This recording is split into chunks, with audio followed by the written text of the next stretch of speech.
আমৃত্যু ভালোবাসি তোকে। পর্ব ৬২। আবিরের কথা শুনে মেঘের কোমল প্রাণ হৃদয় মুচড়ে উঠল। সহসা উদাস চোখে তাকালো আবিরের পরিশ্রান্ত ধৃষ্টতায়। আবিরের দুচোখ বন্ধ, ব্যর্থতার গ্লানি মুখে ফুটে উঠেছে। কোনো এক অজ্ঞাত ক্লেশে আবিরের বুকের ভেতরটা ভারী হয়ে আছে। মেঘ রাশভারী কণ্ঠে বিড়বিড় করল, আপনি পাশে থাকলে আমি সব ঝড় নীরবে সয়ে যাব। আবির দীর্ঘশ্বাস ছেড়ে চোখ খুলল। এক পলক মেঘের দিকে তাকিয়ে কোমল কণ্ঠে বলল, নগর জুড়ে বৃষ্টি নামুক, আমায় সুরে ভাসিয়ে ফেলুক, তবুও সহিষ্ণুতায় তোকে পরিপূর্ণ রাখুক।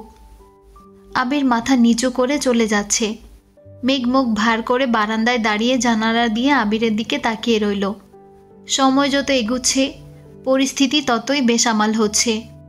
মনের আড়ালে জমে থাকা সুপ্ত অনুভূতিগুলো বিষাক্ত হতে শুরু করেছে। সপ্তাহ কেটে যাচ্ছে। আবিরের ভাবগতিতে এসেছে বিশাল পরিবর্তন। বাসায় ফেরার পর থেকে আবির একদম নিশ্চুপ হয়ে গেছে। আব্বু চাচুদের সাথে কোনো প্রকার কথা বলে না, এমনকি ঠিকমতো বাসায়ও ফেরে না। 3টা প্রজেক্ট শেষ হয়েছে, বাকি 2টোর কাজ একা হাতে সামলাচ্ছে। কখনো রাত 2 থেকে 3টায় বাসায় ফিরে, কখনো বা ফিরেও না। মেঘ দিনে কয়েকবার করে কল দিয়ে আবিরের খোঁজ নেয়, তবে ইদানিং আবির মেঘের সাথেও তেমন কথা বলে না। সব সময় দায়সারা ভাব নিয়ে কথা বলে। মেঘ কিছু জিজ্ঞেস করলে শুধু উত্তর দেয়, নিজে থেকে কিছুই বলে না। মেঘও কিছুদিন যাবৎ বিষয়টা খেয়াল করেছে, আবিরকে জিজ্ঞেসও করেছে, কিন্তু আশানুরূপ কোনো উত্তর পায়নি। আবিরের নিস্তব্ধতা সহ্য করতে পারছে না মেয়েটা। মোজাম্মেল খানও ইদানিং আবিরের সাথে বেশ শান্তস্বরে কথা বলেন, কিন্তু আলী আহমদ খানের মনে আবিরের প্রতি ক্ষোভের অন্ত নেই। আজ সকালে খাবার টেবিলে সবার উপস্থিতিতে আলী আহমদ খান আবিরকে উদ্দেশ্য করে বলে উঠলেন, তোমার যে আগামীকাল ফ্লাইট, এটা কি সবাই জানে? বড়ব্বর মুখ থেকে এমন প্রশ্ন শুনে মেঘ অতর্কিতে চোখ বড় করে তাকালো। আবির এক নজর মেঘকে দেখে গম্ভীর স্বরে বলল, না, বলা হয়নি এখনো। মালিয়া খান কথাটা শোনা মাত্রই রান্নাঘর থেকে বেরিয়ে আসতে আসতে উদ্বিগ্ন কণ্ঠে জিজ্ঞেস করলেন, কিসের ফ্লাইট? আলী আহমদ খান মেকি স্বরে বললেন, কেন, তোমার আদরের ছেলে তোমাকে কিছু জানায়নি? মালিয়া খান ভারী কণ্ঠে প্রশ্ন করলেন, আবির, কিছু বলছিস না কেন? আবির মাথা নিচু করে গাম্ভীর্যের স্বরে জবাব দিল, একটা প্রজেক্টের কাজে কয়েক মাসের জন্য দেশের বাইরে যেতে হবে। অপ্রত্যাশিত বাক্য কর্ণকুহরে প্রবেশ করা মাত্রই মেঘের সবকিছু এলোমেলো হয়ে যাচ্ছে। আখি যুগল পূর্বের তুলনায় আরও বেশি প্রশস্ত হয়ে গেছে। বুকের ভেতর কালবৈশাখী ঝড় শুরু হয়ে গেছে। মনে হচ্ছে মেঘের হৃদয়ের উষ্ণ অনুভূতিরা মেঘের গলা চেপে ধরেছে। নিঃশ্বাস নিতে পারছে না। বুকের ভেতরে তোলপাড় চোখে মুখে ফুটে উঠতে বেশি সময় লাগলো না। মেঘের দৃষ্টি নিরেট, চোখে নেই কোনো লুকোচুরি, ভ্রু যুগল কুঁচকে আছে, দৃষ্টি জুড়ে আহাজারি, দুচোখ ছলছল করছে। মালিহা খান আর্তনাদ করে উঠলেন, পড়াশোনার নাম করে 7টা বছর দূরে ছিলি, কিচ্ছু বলিনি আমি, আর সহ্য করতে পারবো না, কোথাও যাবি না তুই। মালিহা খান আলী আহমদ খানের দিকে তাকিয়ে তীক্ষ্ণ দৃষ্টিতে বললেন, আপনারা কি শুরু করেছেন? ব্যবসার নাম করে প্রতিনিয়ত আমার ছেলেটার সাথে যা তা আচরণ করছেন। আমার ছেলে কোথাও যাবে না, টাকা পয়সার প্রয়োজন নেই, আমি চাই আমার ছেলে আমার চোখের সামনে থাকুক। আলী আহমদ খান রাশভারী কণ্ঠে বললেন, আমি তোমার ছেলেকে জোর করিনি, তোমার ছেলে নিজে বুঝে শুনেই প্রজেক্ট নিয়েছে। তাছাড়া এই সিদ্ধান্ত আরও 4-5 মাস আগেই নেওয়া হয়েছিল। তোমার ছেলে বাসার কাউকে বলতে বারণ করেছিল, তাই বলিনি। আগামীকাল ফ্লাইটের জন্য বাধ্য হয়ে বলতে হচ্ছে। মালিহা খান রাগান্বিত কণ্ঠে বলে উঠলেন, তোর আব্বু কি বলছে আবির? আবির মায়ের হাতে হাত রেখে শীতল কণ্ঠে বলল, মাত্র কয়েক মাসের ব্যাপার আম্মু, তোমার অপেক্ষা দীর্ঘ হবে না, কথা দিচ্ছি। আবিরের ভেজা কণ্ঠের কথা শুনে মালিহা খানও নিজেকে সামলে নিতে পারলেন না। কান্নারত কণ্ঠে বললেন, তোদের যা ইচ্ছে কর, আমি আর কিছুই বলবো না। মালিহা খান নিজের রুমে চলে গেছেন। হালিমা খান আর আকলিমা খানও সেদিকেই ছুটলেন। সবাই ঘাড় ঘুরিয়ে মালিহা খানের রুমের দিকে তাকিয়ে আছে, অথচ মেঘের নজর আবিরের অভিমুখে।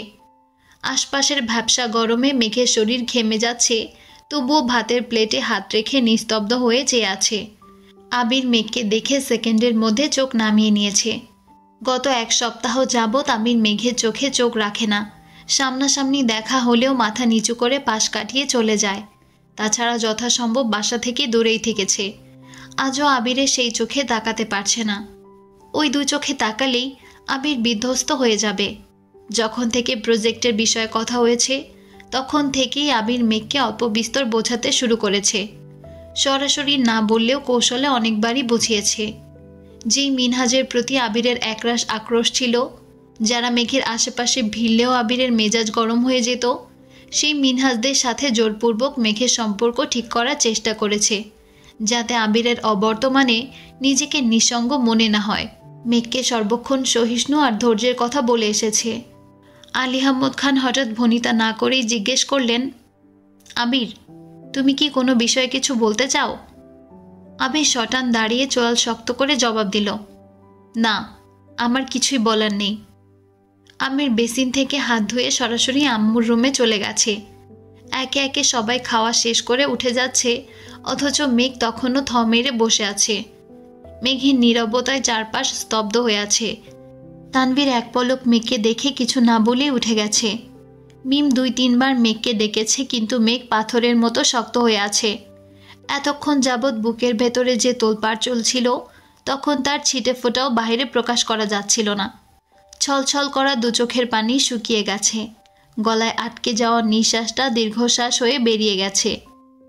আবির, আলী আহমদ খানরা সবাই অফিসের উদ্দেশ্যে বেরিয়ে গেছে। মেঘ নিজের রুমের দরজা বন্ধ করেই সেই যে দেয়াল ঘেঁষে বেলকুনিতে বসেছিল, সারা দিনেও 1 ইঞ্চি নড়েনি। সূর্যের প্রখর উত্তাপ নীরবে সহ্য করে নিয়েছে আর মনে মনে আবিরের কথা ভাবছে। আবির বলেছিল, কাউকে অনেক বেশি সহিষ্ণু হতে হবে। মেঘ সেদিনই কোনো এক ঝড়ের আশঙ্কা করেছিল, তবে সেই ঝড়টা যে তাকে প্রস্তরে পরিণত করে ফেলবে সেটা বুঝতেই পারিনি। মেঘের ফোনে একের পর এক কল বাজছে। মিম কিছুক্ষণ পর পর দরজায় ডাকছে, কিন্তু মেঘ বেলকুনি থেকে একবারের জন্য উঠছে না। সরাসরি রোদের প্রখরতা কখনোই সহ্য করতে পারে না মেয়েটা। অল্পতেই মাথা ব্যথা শুরু হয়ে যায়, অথচ আজ দিব্যি ঘন্টার পর ঘন্টা বসে আছে। মাথা ব্যথা অনুভব করার মতো শক্তি পর্যন্ত অবশিষ্ট নেই। রুমে এসে ফোন হাতে নিতেই দেখলো আবিরের নাম্বার থেকে অনেকগুলো কল আসছে। অন্য সময় আবিরের নাম্বার থেকে একটা কল আসলেই আনন্দে মেঘের মন নেচে উঠত, অথচ আজ এতগুলো কল আসার পরেও চোখে কোনো উজ্জ্বলতা নেই। শুকনো ঠোঁটে হাসির রেশ মাত্র নেই। কান্নায় মেঘের বুক ভেঙে আসছে, তবুও কাঁদতে পারছে না। এমন সময় আবির আবারও কল দিয়েছে। মেঘ কাঁপা কাঁপা হাতে রিসিভ করে কানে ধরতেই ওপাশ থেকে আবিরের হুঙ্কার আসলো, তুই কি আমাকে বাঁচতে দিবি না? আবিরের এমন হুঙ্কারে মেঘ অপ্রস্তুত হয়ে গেছে। দীর্ঘ সময় নিশ্চুপ থাকার পর মেঘের গলা দিয়ে কোনো আওয়াজ বের হচ্ছে না। আবির গম্ভীর কণ্ঠে আবারও বলল, আমি মারা গেলে শান্তি পাবি? মেঘ গলা খাকারি দিয়ে আর্তনাদ করে উঠল, বাজে কথা বলবেন না প্লিজ। আবির নিচু স্বরে বলল, এতগুলো কল দিলাম, একবারের জন্য রিসিভ করার প্রয়োজন মনে করলি না? এটা কি ঠিক? মেঘ আমতা আমতা করে বলল, ফোনের কাছে ছিলাম না। কোথায় ছিলি? মেঘ নিশ্চুপ। আবির কিছুক্ষণ নীরব থেকে আবারও প্রশ্ন করল, দুপুরে খেয়েছিস? না। আবির শক্ত কণ্ঠে বলল, তোকে 1 ঘন্টা সময় দিচ্ছি। এর মধ্যে যাবতীয় কাজ শেষ করে একেবারে রেডি হয়ে বাসা থেকে বের হবি, আমার যেন অপেক্ষা করতে না হয়। মেঘ ভনিতা ছাড়াই বলল, আমি বের হব না। আবির খানিকটা রাগী স্বরে বলে উঠল, আমি সিদ্ধান্ত চাইনি মেঘ, তোকে 1 ঘন্টার মধ্যেই আমার সামনে দেখতে চাইছি।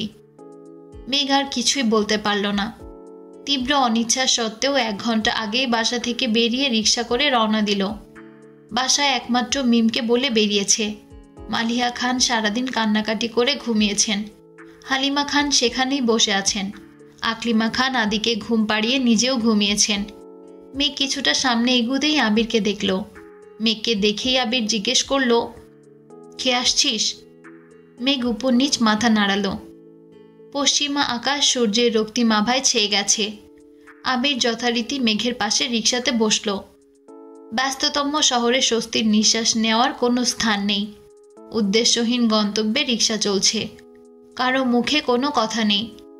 কিছুটা নির্জন জায়গায় আবির রিক্সা থামাতে বলল। রিক্সা থেকে নেমে দুজনেই হাঁটতে শুরু করলো। মেঘের চিবুক নামানো। কিছুটা এগোতেই আবির খুব ঠান্ডা গলায় বলল, সবাই শুনলে কষ্ট পেত, তাই আমি আগে কাউকেই বলিনি, কিন্তু আমার এখন যাওয়াটা খুব প্রয়োজন। আশা করি তুই অন্তত পক্ষে বুঝবি। মেঘ জিভ দিয়ে ঠোঁট ভিজিয়ে নিচু স্বরে বলল, প্রয়োজন হলে অবশ্যই যাবেন। আবির ভ্রু কুঁচকে ব্যস্ত ভঙ্গিতে জিজ্ঞেস করল, তুই কি এখনো রেগে আছিস? মেঘ হালকা হেসে বলল, না। সামনাসামনি দুটো চেয়ারে দুজন বসেছে। 2 কাপ চাও অর্ডার করেছে। আবিরের চোখ মাটিতে স্থির হয়ে আছে। মেঘের চোখের দিকে 1 সেকেন্ডের জন্যেও তাকাতে পারছে না। মেঘ এক দৃষ্টিতে তাকিয়ে শান্ত স্বরে জিজ্ঞেস করল, আপনার কি শরীর খারাপ? আবির চোখ মুখ মুছে ঠিক করে বসল। ধীরে ধীরে এপাশ ওপাশ মাথা নেড়ে কাঁধ উঁচিয়ে শীতল কণ্ঠে বলল, চল উঠি। আবিরের অস্বস্তি বুঝতে পেরে মেঘ আরও কিছু বলল না। কাপে তখনও অর্ধেক চা আছে, সেভাবেই কাপ রেখে দিয়েছে। মেঘের মন ভালো করতে বাসা থেকে বের করে এনেছিল আবির, অথচ বুকের ভেতরের হাহাকার নিয়েই অস্বস্তিতে পড়ে গেছে। সময় নষ্ট না করে মেঘকে নিয়ে সরাসরি শপিং করতে গেল। বেশ কয়েকটা শপ ঘুরে মেঘের জন্য একটা স্মার্ট ওয়াচ নিয়েছে। ফোনের সাথে কানেক্ট করে মেঘের হাতে পরিয়ে দিতে দিতে গুরুভার কণ্ঠে বলল, আজকের পর থেকে ঘুম আর গোসল ব্যতীত সর্বক্ষণ এটা পরে রাখবি। তোর অবহেলায় আমার একটা কল যদি মিস হয় তাহলে বোঝাবো। মেঘ নীরবে চোখ তুলে তাকাতেই আবিরের সাথে দৃষ্টি বিনিময় হলো। অতর্কিতেই আবির নিজের চোখ নামিয়ে নিয়েছে। মেঘ ভ্রুকুচকে বলল, ওখানে গেলে কি আপনার আমার কথা মনে থাকবে? আবির চটজলদি বলে উঠল, মনে থাকবে না কেন? মেঘ উত্তর না দিয়েই উল্টো প্রশ্ন ছুড়ল, বাসায় যাব না? আবির ভ্রুকুচকে দীর্ঘশ্বাস ছেড়ে বলল, কেবল আজকের রাতটাই। কাল থেকে হুটহাট জোর করার মতো কেউ থাকবে না, তুই তোর মতো থাকতে পারবি। মেঘ চোখ গোল গোল করে তাকালো, ততক্ষণে আবির সামনে চলে গেছে। মেঘও পিছু পিছু হাঁটতে শুরু করলো। টুকিটাকি কেনাকাটা শেষে বেরিয়েছে। আজ কারো মুখেই তেমন কোনো কথা নেই। অনেকটা সামনে এগুতেই দেখলো মেলা চলছে। সন্ধ্যার পরপর রাস্তায় বেশ ভিড় জমেছে। আবির মেঘের ডান হাতটা শক্ত করে ধরে রেখেছে। মেঘ উদাস ভঙ্গিতে আশেপাশের মানুষজন দেখছে। কত কত কাপল ম্যাচিং শাড়ি পাঞ্জাবি পরে ঘুরছে, একসঙ্গে বসে চা খাচ্ছে। এসব দেখে মেঘের বুক খুঁড়ে দীর্ঘশ্বাস বেরিয়ে আসলো। আচমকা তাকালো হাতের দিকে। নিজের অজান্তেই মুচকি হেসে বলল, নিয়তির নির্দয়তার নিমিত্তে এই মানুষটা আমার হয়েও আমার নয়।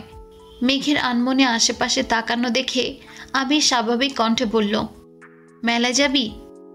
মেঘ ডানে বামে মাথা নেড়ে সঙ্গে সঙ্গে মুখেও বলল, যাব না। আবির মৃদু হেসে সামনে থেকে 2টা টিকিট কেটে মেঘকে নিয়ে ভেতরে ঢুকলো। মানুষের ভিড়ে পা ফেলার জায়গা নেই। আবির অতি সন্তর্পণে মেঘকে নিয়ে ভেতরে ঢুকলো। বাসায় এত এত কাচের চুড়ি থাকা সত্ত্বেও মেঘকে একটা দোকানে দাঁড়িয়ে নতুন ডিজাইনের কাচের চুড়ি দেখাচ্ছে। মেঘের চুড়ির প্রতি কৌতূহল দেখে আবির খুব যত্ন সহকারে চুড়ির ভেতর 3 আঙ্গুল ঢুকিয়ে ঢুকিয়ে পরীক্ষা করে সুন্দর ডিজাইনের 3 সেট চুড়ি মেঘের দিকে এগিয়ে দিয়ে বলল, এগুলো দেখ। মেঘের হাতে অলরেডি সেম ডিজাইনের 1 সেট চুড়ি। আবির সেটা হাতে নিয়ে পরীক্ষা করে বলল, এগুলো তোর হাতে বড় হবে, ওইগুলো পর। মেঘ অবিশ্বাস্য দৃষ্টিতে তাকিয়ে তপ্তস্বরে বলল, কে বলেছে বড় হবে? এগুলো ঠিকঠাক মতো লাগবে। আবির মলিন হেসে বলল, ওয়েট। আবির 2 সেট চুড়ি খুলে আলতোভাবে মেঘকে 2 হাতে পরিয়ে দিচ্ছে। বড় চুড়িগুলো ডান হাতে পরিয়েছে। মেঘ অপলক দৃষ্টিতে নিজের হাতের দিকে তাকিয়ে আছে। আবির চুড়ি আগে গিফট করলেও এই প্রথমবার নিজের হাতে পরিয়ে দিয়েছে। চুড়ি পরানো শেষে মেঘ 2 হাত নাড়িয়ে দেখতে লাগলো। আবিরের দেওয়া চুড়ি সেট খুব সুন্দর মতো লেগেছে। অন্যটা একটু বড় হওয়ায় মনে হচ্ছে খুলে পড়ে যাবে। মেঘ আশ্চর্য নয়নে তাকিয়ে প্রশ্ন করল, আমার হাতে ওই চুড়িটাই লাগবে এটা আপনি কিভাবে বুঝেছেন? আবির 2 চোখ ছোট করে হাসল। কিছু বলতে গিয়েও থেমে গেল। আশেপাশে তাকিয়ে মেকি স্বরে বলল, থাক, এখানে কিছু না বলি। আবিরের মুখে দুষ্টু হাসি দেখেই মেঘ ভ্রুকুচকে তাকালো। সঙ্গে সঙ্গে তাকালো দোকানের ছেলেটার দিকে। ছেলেটাও কেমন করে হাসছে। বিরক্তিতে মেঘ বলল, চলুন এখান থেকে। আর কিছু নিবি না? এই দোকান থেকে নিব না। ছেলেটা সঙ্গে সঙ্গে মন খারাপ করে বলল, সরি ভাবি, আমি আর হাসব না। আপনারা যা পছন্দ হয় নিন। অপরিচিত এক ছেলের মুখে ভাবি ডাক শুনে মেঘ অপ্রত্যাশিতভাবে তাকালো। পরপর চোখ তুলে তাকালো আবিরের মুখের পানে। আবিরের ঠোঁটে তখনও হাসিই লেগে আছে। মেঘ এক মুহূর্তের জন্য আবিরের যাওয়ার ঘটনা বেমালুম ভুলে গেল। আবিরের হাস্যোজ্জ্বল মুখের পানে তাকিয়ে নিজেও হাসল। তারপর আদরে ভঙ্গিতে শোধালো, আর কি নিব? আবির অষ্টযুগল আরো প্রশস্ত করে বলল, হায় রে মেয়ে মানুষ, এক সেকেন্ডেই সব ক্রোধ গায়েব। মেঘ ফোঁস করে শ্বাস ছেড়ে গম্ভীর কণ্ঠে বলল, ঠিক আছে, চলে যাচ্ছি। আবির সঙ্গে সঙ্গে মেঘের বাহু চেপে ধরে মোলায়েম কণ্ঠে বলল, এই না, তোর যা ভালো লাগে সব নিতে পারিস। আবিরের হাতে থাকা মেঘের দুই বাহু দুই আঙ্গুলে পরখ করে মেঘের হাতটা উপরে তুলে মেঘকে দেখিয়ে আবির আকস্মিক শক্ত কণ্ঠে বলল, এখন যেমন রেখে যাচ্ছি, ফিরে এসে যেন তেমনই পাই। 1 ইঞ্চি এদিক সেদিক হলে সোজা বুড়িগঙ্গায় ফেলে দিয়ে আসব। মেঘ ওষ্ঠ উল্টে বিড়বিড় করে বলল, কেন? আবির নিরেট কণ্ঠে বলল, আমার বাড়িতে কোনো কঙ্কালের জায়গা হবে না। মেঘ মুখ ফুলিয়ে আবিরের দিকে চেয়ে আছে। আবির দোকান থেকে 2টা টিকলি হাতে নিয়ে খুব মনোযোগ দিয়ে পরীক্ষা করে একটা মেঘের কপালে ধরে মৃদু হেসে বলল, এটা একদম ঠিকঠাক। মেঘ কয়েকটা আংটিও দেখে নিল। মেঘের আঙ্গুলে পরিয়ে পরিয়ে দেখছে। মেঘ বিস্ময়কর দৃষ্টিতে আবিরের কর্মকাণ্ড দেখছে। আবির খুব যত্ন নিয়ে প্রতিটা জিনিস পর্যবেক্ষণ করছে। একটা মেয়ের জীবনে এর থেকে বেশি চাওয়া বোধহয় আর কিছুই হতে পারে না। স্বর্ণ কিংবা হীরার চেয়েও অধিক মূল্যবান প্রিয় মানুষের থেকে প্রাপ্ত সময়, তার মনোযোগ আর ভালোবাসা। মেলা থেকে কেনা প্রতিটি জিনিসের মূল্য অতি নগণ্য, অথচ মেঘের কাছে সেগুলোই খুব মূল্যবান। মেঘের জন্য কেনাকাটা শেষ করে মিমার আদির জন্যও মেলা থেকে কিছু কিছু জিনিস নিয়েছে। মেলা থেকে বেরিয়ে দুজন আবারও হাঁটতে শুরু করলো। এর মধ্যে তানভীর কল দিয়ে একটা রেস্টুরেন্টে আসতে বলেছে। ভিড় ঠেলে আবির মেঘের হাত ধরে হাঁটছে। আবির অবশ্য রিক্সা নিতে চেয়েছিল, কিন্তু মেঘের আবিরের সঙ্গে হাঁটতে খুব ইচ্ছে করেছিল, তাই রিক্সায় ওঠেনি। এই যে আবির মেঘের হাতটা শক্ত করে ধরে আছে, এতেই মেঘের বিষাদে ঢাকা মন ভালো হয়ে গেছে। কিন্তু রিক্সায় উঠলে আবারও সেই কোমল মনে বিষাদ ভরে যাবে, তাই সে কোনোভাবেই রিক্সায় উঠবে না। আবির আর মেঘ একটা রেস্টুরেন্টে ঢুকলো। মেঘকে একটা টেবিল দেখিয়ে আবির স্বাভাবিক ভঙ্গিতে বলল, তুই একটু বস, আমি ফ্রেশ হয়ে আসছি। আবির চলে যেতেই 3টা মেয়ে মেঘের সামনে হাজির হলো। মেয়েগুলো দেখতে মাশাআল্লাহ বেশ সুন্দরী, আবার সাজুগুজুও করেছে, তবে বয়সে মেঘের থেকেও অনেক বড় হবে। মেঘ ভ্রু কুঁচকে তাকিয়ে আছে। 3টা মেয়ের মধ্যে একজন বলে উঠল, তোমার পাশের ছেলেটা আবির ছিল না? মেঘ সন্দেহের দৃষ্টিতে তাকিয়ে নিরেট কণ্ঠে বলল, হ্যাঁ, কেন? আরেকটা মেয়ে আহ্লাদি কণ্ঠে জিজ্ঞেস করল, তুমি বুঝি আবিরের গার্লফ্রেন্ড? মেঘ ঢোক গিলল। আবিরের প্রতি মেঘের তীব্র প্রেমানুভূতি, সেই সাথে আবিরের যত্নে দুজনের সুপ্ত প্রেমের সম্পর্ক অস্বীকার করার উপায় নেই। আবির মুখ ফুটে এখনো কিছু না বললেও মেঘ মেয়েগুলোর সামনে শান্তস্বরে বলল, জি। মেয়েগুলো একজন আরেকজনকে ধাক্কা দিয়ে বলল, বলছিলাম না গার্লফ্রেন্ড, দেখলি তো? মেঘ উদ্বিগ্ন কণ্ঠে প্রশ্ন করল, আপনারা কারা? আর আবির ভাইকে কিভাবে চিনেন? একটা মেয়ে কপাল গুটিয়ে বলল, আবিরকে ভাই ডাকছো কেন? বয়ফ্রেন্ডকে কেউ ভাই ডাকে? মেঘ চিবুক নামিয়ে মৃদুস্বরে বলল, উনি আমার চাচাতো ভাই। কিন্তু আপনারা কারা? এবার মেয়েগুলোর ধাক্কাধাক্কি বেড়ে গেছে। এদের মধ্যে একজন মিষ্টি করে হেসে বলল, ও আচ্ছা, তুমিই তবে সে যার জন্য আবির কলেজে কোনোদিন কোনো মেয়ের দিকে তাকিয়েও দেখেনি। বাড়িতে পড়ে থাকলে বাইরে পেতনি দেখার তো প্রশ্নই আসে না। মেঘ অবাক চোখে তাকিয়ে আছে। আর একটা মেয়ে বলে উঠল, আমরা তোমার বয়ফ্রেন্ডের সাথে একই কলেজে পড়তাম। আজ এত বছর পর হঠাৎ মেলার মধ্যে আবিরকে দেখলাম, তার পাশে তুমি ছিলে। আবিরের যত্ন দেখেই সন্দেহ করেছিলাম তুমি নিশ্চয়ই আবিরের প্রেমিকা হবে, তাই শোর হতে তোমাদের ফলো করে এখান পর্যন্ত চলে এসেছি। বাই দ্য ওয়ে, তুমি খুব লাকি যে আবিরের মতো একজন মানুষ পেয়েছো।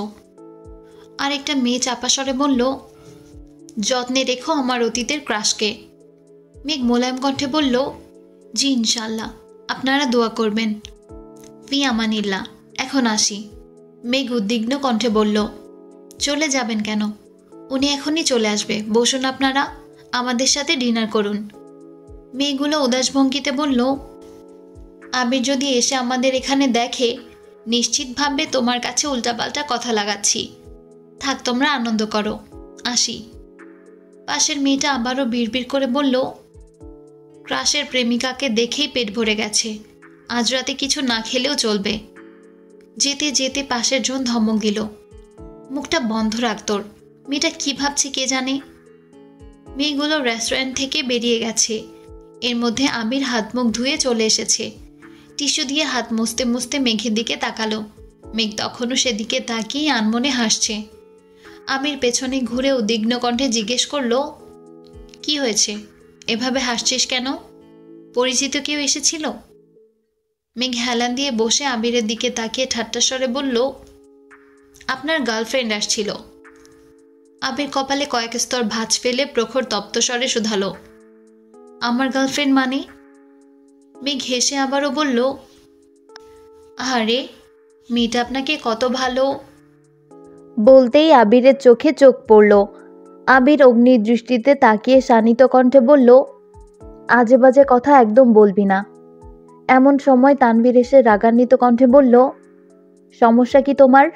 আমার বন্ধুটাকে বকা দেওয়া ছাড়া আর কোনো কাজ নেই তোমার? আবির মুখে পূর্বের মতো গাম্ভীর্যতা রেখে আবারও বলল, আমাকে বলছিস কেন? তোর বোনকে জিজ্ঞেস কর। তানভীর স্বাভাবিক কণ্ঠে জিজ্ঞেস করল, কি হয়েছে বনু? মেঘ সাফাই দেওয়া স্বরে বলল, এক মেয়ে বলেছে আবির ভাই নাকি তার ক্রাশ ছিল, তাই আমি মজা করেছিলাম।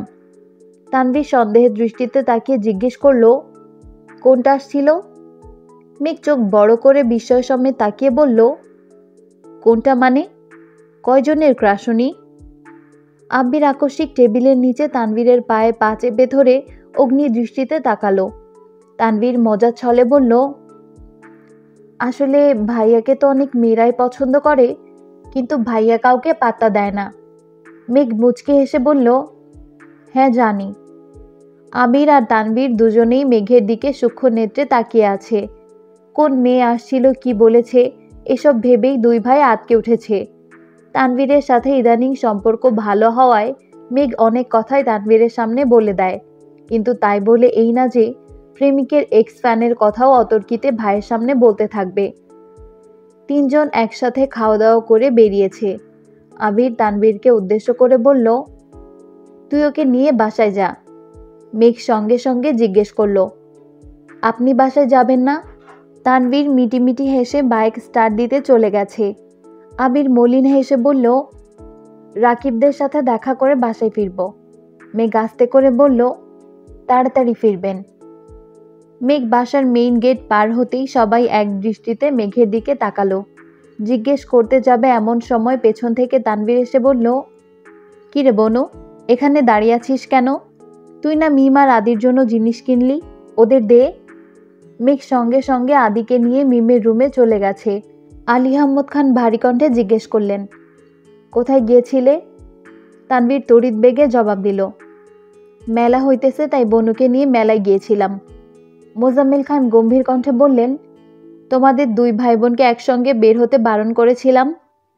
তানভীর ভ্রুকুচকে গম্ভীর কণ্ঠে বলল, মনে ছিল না। এরপর থেকে বনুকে রিকশায় পাঠিয়ে আমি বাইকে আসব, তাহলে হবে তো? আলী আহমদ খান হেসে বললেন, বোনকে একা নিয়ে গেলে, মিম আর আদিকে নিলে না কেন? তানভীর মেকি স্বরে বলল, তিনজনকে একা সামলানো সম্ভব না, পরবর্তীতে বাসার সবাই মিলে একদিন যাব। আলী আহমদ খান আবারও প্রশ্ন করলেন, আবির কোথায়? তানভীরের স্বাভাবিক জবাব, রাকিব ভাইয়াদের সাথে অফিসিয়াল মিটিং করছে। মোজাম্মেল খান ভ্রুকুচকে বললেন, অফিসিয়াল মিটিং? তানভীর রাজভারী কণ্ঠে বলল, ভাইয়া চলে গেলে সম্পূর্ণ দায়িত্ব তো রাকিব ভাইয়া আর রাসেল ভাইয়াকেই নিতে হবে, তার জন্য মিটিং প্রয়োজন না? হ্যাঁ অবশ্যই প্রয়োজন। বাসায় কখন ফিরবে? মিটিং শেষ হলে। ঠিক আছে, তুমি রুমে যাও। তানভীর স্বাভাবিকভাবেই রুমে চলে গেছে। মিমদের জিনিসপত্র দিয়ে মেঘ নিজের রুমে এসে ফ্রেশ হয়ে চুল খুলে মাথায় টিকলি, নতুন কেনা বড় বড় ঝুমকা, হাত ভর্তি চুড়ি, কোমরের বিছা পরে ড্রেসিং টেবিলের সামনে দাঁড়িয়ে নিজেকে দেখছে। আজকের পরা প্রতিটি জিনিসই আবির ভাইয়ের পছন্দ করে কেনা। মেঘ একবার ওড়না দিয়ে ঘোমটা দিচ্ছে, আবার ঘোমটা তুলে নিজের লাজুক মুখখানা দেখছে। আচমকা মেঘের মনে বিষাদের ছায়া নেমে আসলো। মনে পড়ে গেল আবির ভাইয়ের চলে যাওয়ার কথা। ঠোঁটে লেগে থাকা হাসি মুহূর্তেই বিলীন হয়ে গেছে। সঙ্গে সঙ্গে সব খুলে ফেলেছে। চুলে হাত খোপা করে বিছানার এক কোণে চুপটি করে বসে পড়েছে। মনে মনে ভাবছে ছোট থেকে ফেলে আসা সব স্মৃতি। আকস্মিক মেঘের মনে পড়ল আজ থেকে প্রায় 9 বছর আগের কথা, যখন প্রথমবারের মতো আবিরের দেশ ছাড়ার কথা হচ্ছিল। আবির আকুল কণ্ঠে বারবার মেঘকে জিজ্ঞেস করছিল, তুই কি চাস? আমি তোকে ছেড়ে চলে যাই?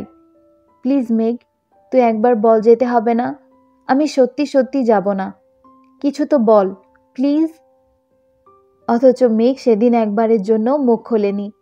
এমনকি আবিরের আকুল কণ্ঠে বলা কথাগুলোর মানেও বোঝার চেষ্টা করেনি। তীব্র অভিমান বুকে জমিয়ে রেখেছিল, যার জন্য বাধ্য হয়ে সেদিন আবিরকে কাটা বেছানো পথকেই বেছে নিতে হয়েছিল। তখন আবির বাড়ি ছাড়ায় সবচেয়ে বেশি খুশি হয়েছিল মেঘ, অথচ আজ সম্পূর্ণ উল্টো। আজ সবচেয়ে বেশি কষ্ট মেঘই পাচ্ছে। মালিহা খানকে বোঝানোর পর উনি মেনে নিয়েছেন, কিন্তু মেঘ কোনো কিছু বোঝার অবস্থাতেই নেই। আবিরের উপস্থিতি ছাড়া মাত্র 7 দিনেই মেয়েটা আধমরা হয়ে গিয়েছিল। সেখানে 7 সমুদ্র পার হয়ে আবির চলে যাবে, এটা সে কোনোভাবেই মানতে পারছে না। ঘন্টা দুয়েক যাবৎ মেঘ এলোপাতাড়ি ভাবনায় মগ্ন। হঠাৎ ভাবনার মাঝে আগমন ঘটে আবিরের 3 বান্ধবী, যাদের মধ্যে একজন বলেছিল, তুমিই তবে সে যার জন্য আবির কলেজে কোনোদিন কোনো মেয়ের দিকে তাকিয়েও দেখেনি। বাড়িতে পড়ে থাকলে বাইরে পেতনি দেখার তো প্রশ্নই আসে না। এটুকু মনে পড়তেই মেঘ আকস্মিক সোজা হয়ে বসল। রেস্টুরেন্টে বিষয়টা সেভাবে ভেবে দেখেনি, তবে এখন এটার মানে বেশ বুঝতে পারছে। মেঘ নিজেকে নিজে প্রশ্ন করল, তবে কি আবির ভাই আমাকে তখন থেকেই ভালোবাসতেন? মেঘের হৃদস্পন্দন জোরালো হতে শুরু করেছে। আচমকা বুকের বাঁ পাশে তীব্র শূন্যতা অনুভব হচ্ছে। 9 বছর যাবৎ আবির ভাইকে কত কষ্ট দিয়েছে সেসব ভেবেই মেঘের কলিজা কাঁপছে। যদিও মেঘ শিওর না যে এটা কেবল সন্দেহ, তবুও মেঘ স্তব্ধ হয়ে গেছে। কোনো কিছু না ভেবে দ্রুত রুম থেকে প্রস্থান নিয়ে ছুটল আবিরের রুমের দিকে। ততক্ষণে রাত গভীর হয়ে গেছে। ঘড়ির কাঁটা 11 থেকে 12টার ঘরে। আবিরের রুমের দরজা চাপানো, তবুও ইতস্ততা ছাড়াই মেঘ দরজা ধাক্কা দিল। ছুটে গেল রুমের ভেতর, কিন্তু আবির ভাই রুমে নেই। রুমের লাগেজ সাথে প্রয়োজনীয় সবকিছু গোছানো দেখেই মেঘের বুকটা আবারও ছ্যাদ করে উঠল। রুমে ফোন দেখে শিওর হলো আবির বাসায় আছে। রুমে আবিরকে না পেয়ে সোজা ছুটল ছাদের দিকে। ছাদের কার্নিশে মেরুদণ্ড সোজা করে দাঁড়িয়ে আছে আবির, দৃষ্টি আকাশের পানে। মেঘ দরজায় দাঁড়িয়ে ঘন ঘন শ্বাস ফেলে তাকালো আবিরের দিকে। আবিরের পেছন সাইড দেখেই মেঘ বুঝতে পেরেছে। বুকের ভেতরে আটকে থাকা সবটুকু নিঃশ্বাস ছেড়ে মেঘ আবারও ছুটল। আবির গভীর মনোযোগ সহকারে অসীম আকাশের দিকে তাকিয়ে আছে। মেঘের নুপুরের শব্দ আবিরের কর্ণকুহরে প্রবেশের আগেই মেঘ পেছন থেকে আবিরকে জাপটে ধরে হাউমাউ করে কান্না শুরু করে দিয়েছে। আকস্মিক ঘটনায় আবির এক পা সামনে এগিয়ে ছাদের সাইডের দেয়ালে হাত চেপে ধরে নিজেকে নিয়ন্ত্রণ করল। মেঘের ছোট্ট ছোট্ট দুটো হাত আবিরের বুকের ওপর। মেঘের অবাধ কান্নায় আবিরের পিঠের দিকে টি শার্ট ভিজে যাচ্ছে। আবির এক হাতে নিজের দুচোখ মুছে মেঘকে খানিকটা ছাড়িয়ে সামনে ঘুরল। মেঘ এবার অতর্কিতে আবিরের প্রশস্ত বুকে ঝাঁপিয়ে পড়েছে। মেঘের গগন বিদারী কান্নায় প্রকৃতি স্তব্ধ হয়ে গেছে। ছাদে বয়ে যাওয়া হিমশীতল হাওয়াও থেমে গেছে। পূর্ণিমার ছাদে আলোকিত চাঁদে আবির আর মেঘ ব্যতীত কোথাও প্রাণের অস্তিত্ব নেই। ধীরে ধীরে মেঘের কান্নার মাত্রা বেড়েই চলেছে। আবিরের গলা দিয়েও কোনো আওয়াজ বের হচ্ছে না। মেঘকে সান্ত্বনা দেওয়ার মতো কোনো ভাষাও খুঁজে পাচ্ছে না। কয়েক মুহূর্ত নিস্তব্ধ থেকেই আবির আচমকা নিজের এক হাতে মেঘের কোমরের কিছুটা উপরে আরেক হাত পিঠ বরাবর রেখে মেঘকে শক্ত করে জড়িয়ে ধরল। আবিরের স্পর্শ অনুভব করা মাত্র মেঘ আবিরকে আরো শক্ত করে জড়িয়ে ধরে, জোরে শব্দ করে কাকতি শুরু করেছে। এই প্রথমবার আবির মেঘকে ভালোবাসার বন্ধনে আবদ্ধ করেছে। প্রশস্ত হাতের সবটুকুর সামর্থ্য দিয়ে তার প্রেয়সীকে আলিঙ্গন করেছে। এর আগে যে কয়েকবার ধরেছে ততবারই আবির দূরে থেকেছে, তবে আজ দুজনের মাঝে 1 ইঞ্চির দূরত্ব নেই। দুটা নিষ্কলুষ হৃদয়ের মানুষের কান্নাতে একে অন্যের হৃদয়ের ক্লেশ উপলব্ধি করেছে। আবির কিছুটা নিচু হয়ে মেঘের মাথার উপর আলতোভাবে নিজের গাল ছোঁয়াতেই আবিরের চোখের কার্নিশ ঘেঁষে 1 ফোঁটা অশ্রু মেঘের কেশরাশ ভেদ করে ভেতরে চলে গেছে। কান্নার তোপে মেঘ সেই নোনা জল উপলব্ধিও করতে পারেনি। আবির সঙ্গোপনে দীর্ঘ নিঃশ্বাস ছেড়ে মেঘের মাথায় নিজের মাথা কাত করে রাখতেই মেঘ আবিরের প্রশস্ত বুকে নিজের মুখ চেপে ধরেছে। অকস্মাৎ মেঘের খোপার বাঁধন খুলে আবিরের 2 হাত থেকে মেঘের ঘন কালো চুল পৌঁছে গেছে হাঁটুর উপর পর্যন্ত। আবিরের সুপ্ত অনুরাগের মতো কেশরাজরাও যেন লুকিয়ে ফেলেছে আবিরের ভালোবাসার বন্ধনকে। মেঘ আবিরের বুকের বাঁ পাশে মাথা রেখে অবাধে কাঁদছে। আবির নীরবে মেঘের কান্নার গভীরতা মাপছে। প্রায় 45 মিনিট পেরিয়ে গেছে, অথচ মেঘ থামছেই না। আবির বাধ্য হয়ে কান্না ভেজা কণ্ঠে বলল, এবার একটু থাম প্লিজ। মেঘ আরও কিছুক্ষণ কেঁদে কয়েক সেকেন্ডের জন্য থামল, তবে তখনও ফুপিয়ে ফুপিয়ে কেঁদেই যাচ্ছে। খানিক স্থির হওয়ায় আবিরের বুকের বাম প্রকাষ্টে থাকা হৃৎপিণ্ডটা প্রবল স্পন্দন অনুভব করছে, যা বাহির থেকে স্পষ্ট শোনা যাচ্ছে। মেঘের কান্না থেমে গেছে। 2 চোখ বেয়ে গড়িয়ে পড়া নোনা জল থমকে গেছে। মেঘ ফোপানো কণ্ঠে বলতে শুরু করলো, আবির ভাই, আপনি ব্যতীত আমি একেবারে নিঃস্ব হয়ে যাব। আমাকে ছেড়ে যাবেন না প্লিজ। আবির 1 হাতে মেঘের মাথায় হাত বুলাতে বুলাতে মোলায়েম কণ্ঠে বলল, এই বিস্তৃত নক্ষত্র মণ্ডলীকে সাক্ষী রেখে আবির মেঘকে কথা দিচ্ছে, আজ থেকে ঠিক 5 মাস পরে মেঘ যা চাইবে, ঠিক যেভাবে চাইবে সেভাবেই পাবে। মেঘের কোনো ইচ্ছে আমি আবির অপূর্ণ রাখব না, কথা দিলাম। শুধু একটু ধৈর্য রাখ প্লিজ। মেঘ কাঁদতে কাঁদতে বলল, আমি এর বেশি ধৈর্য রাখতে পারছি না আবির ভাই, আমার মনে হচ্ছে আমি আর বাঁচব না। আবির সহসা মেঘকে শক্ত করে জড়িয়ে ধরে আর্তনাদ করে উঠল, তোর কিছু হলে আমি বাঁচতে পারবো না।